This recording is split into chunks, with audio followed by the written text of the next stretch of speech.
Halo guys, kembali lagi di channel gue Bang Panda nih. Kali ini Bang Panda bakal kasih update berita terbaru tentang PS Store nih, yang dimana kemarin Bang Panda sudah mengasih kalian berita tentang PS Store yang diduga meredarkan barang-barang ilegal gitu.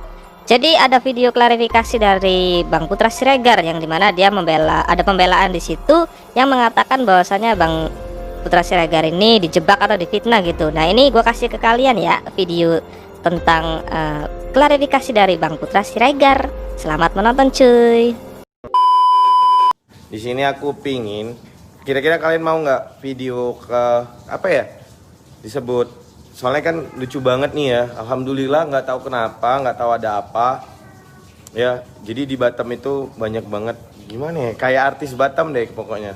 Jadi wah itu gila sih, moving banget. Padahal di Jakarta mah nyantai aja gitu.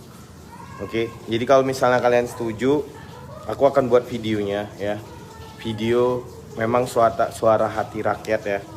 Dimana selama ini kenapa kita semakin banyak rakyat yang tertindas ya? Kenapa kita semakin banyak pribumi susah jadi pengusaha? Itu mungkin akan aku sampaikan nanti ya teman-teman. Oke, aku akan sampaikan kepada kalian semua yang semoga di follower Facebook ini bisa semakin cerdas, apalagi untuk warga Batam ya teman-teman. Nanti aku akan buat videonya selesai sholat zuhur, video klarifikasi lah yang sebenarnya ya, tentang negara kita yang sebenarnya, tentang hidup kita yang sebenarnya. Intinya cluenya teman-teman, itu aku dijebak di 2017 pertama kali aku nginjak Jakarta ya. Dijebak intinya memang sangat sulit loh ya, pribumi atau kita ya rakyat kecil untuk bisa jadi pengusaha itu sangat sulit. Itu penuh perjalanan yang benar-benar kamu harus kuat ya, kamu harus sabar ya, kamu harus cerdas. Tapi percayalah, segudang kecerdasan akan kalah dengan segenggam kekuasaan. Jadi aku sangat mengerti, makanya di situ aku putuskan di 2017 aku mundur dari perusahaan. Lalu perusahaan aku transmisi karena aku pribadi nggak mau ya untuk memperkaya aku, ataupun aku nggak mau hanya aku yang sukses. Aku ingin anak bangsa bisa sukses dengan tangan dan dengan jam terbang aku. Sehingga aku cetak entrepreneur muda yang alhamdulillah mereka sekarang sudah ada di seluruh Indonesia ya. Alhamdulillah ya, saya anak daerah bisa mencetak entrepreneur muda. Saya nggak pernah itu mesti sarjana yang saya didik, nggak pernah. Karena saya tahu apabila semua perusahaan menerima yang sarjana, maka di mana nasib-nasib yang tidak sekolah, nasib-nasib orang yang telantar. Semua hampir saya rekrut dari orang-orang yang putus harapan ya, dari rakyat kecil saya didik hingga sekarang, dan mereka sekarang udah ada di seluruh Indonesia seperti itu.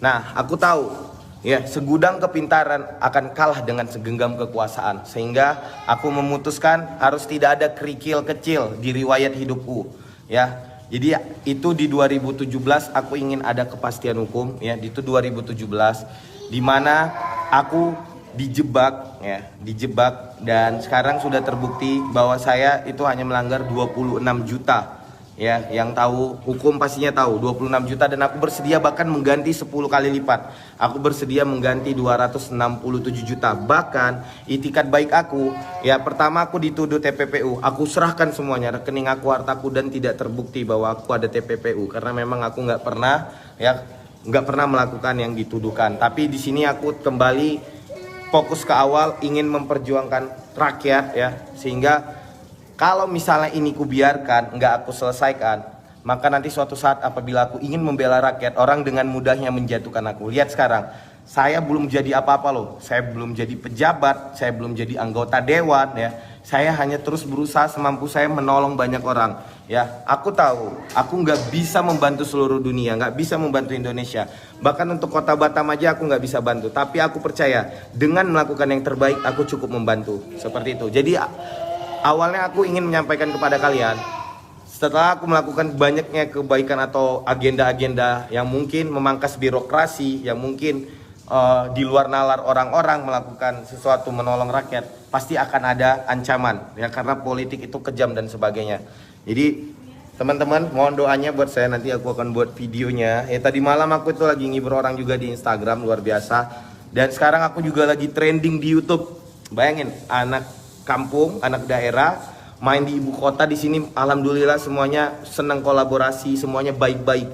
Tidak ada saling menjatuhkan di Jakarta. Di Batam, padahal saya nggak stay di Batam, itu nama saya dijatuhin banget. Nggak tahu mungkin karena saya dianggap ancaman, ya sebagai anak bangsa yang mungkin dianggap ancaman atau sebagainya, saya nggak tahu. Saya harus husnuzon. Selama ini saya selalu meninggalkan perdebatan, ya.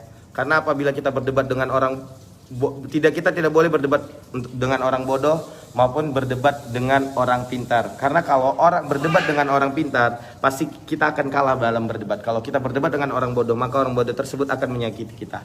Ya, wah alhamdulillah nih 2000. Jadi aku mau berbaginya di Facebook ya. Mulai habis sholat zuhur, sekalian aku buat videonya biar nggak simpang siur.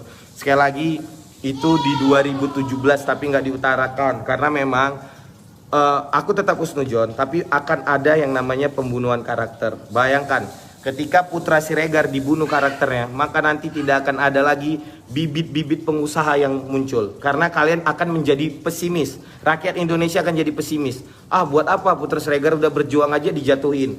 Ah, buat apa Putra Siregar udah jadi pengusaha aja gampang dijatuhin? Akhirnya kalian nggak mau jadi pengusaha dan akhirnya kita semua jadi babu.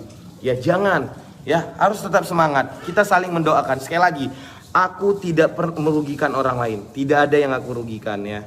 Tidak ada yang aku rugikan, tidak aku menjolim. Bahkan selama aku jualan sampai sekarang banyak orang yang terbantu ya. Karena memang dengan konsep-konsep yang luar biasa sehingga banyak yang disukai. Tapi aku nggak bisa memaksa orang untuk semua menyukaiku. Karena Rasulullah aja nggak semua suka. Pasti ada yang membenci. Jadi untuk itu teman-teman di sini, aku nggak bisa menjelaskan ya kepada kalian ya. Ketika aku jelaskan, kalian nggak butuh itu. Orang yang suka sama Putra Siregar, yang dukung Putra Siregar nggak butuh itu. Tapi orang yang benci Putra Siregar, mau aku jelaskan pun bahwa aku benar, dia tetap akan membenciku. Jadi saran saya, mari kita semua saling dukung, saling support, saling mendoakan. Ingat, Putra Siregar sudah sangat langka di Indonesia, sangat langka. Bahkan di ibu kota aku diakui yang tipe pekerja seperti aku ini, pejuang seperti aku ini udah sangat langka. Jangan sampai lihat, kita sekarang dunia sedang tidak baik-baik saja teman-teman ya. Ya aku sebenarnya udah lama banget pingin speak up, tapi aku tetap menahan diri untuk tidak speak up. Oke, Insya Allah nanti aku buat videonya habis zuhur ya teman-teman. Dan aku akan berbagi juga tetap pada kalian terus berjalan. Bahkan ini akan dilanjutin juga sama admin aku juga setiap hari ya di Instagram dan sebagainya. Oke. Oke cuy, terima kasih. Kali itu berita yang bisa Bang Panda kasih kali ini. Nantikan berita-berita terupdate dari kalangan selebriti, artis, selebgram, dan youtuber yang bakal Bang Panda update setiap ada berita-berita yang menarik gitu ya. Terima kasih dan jangan lupa subscribe. Bye-bye.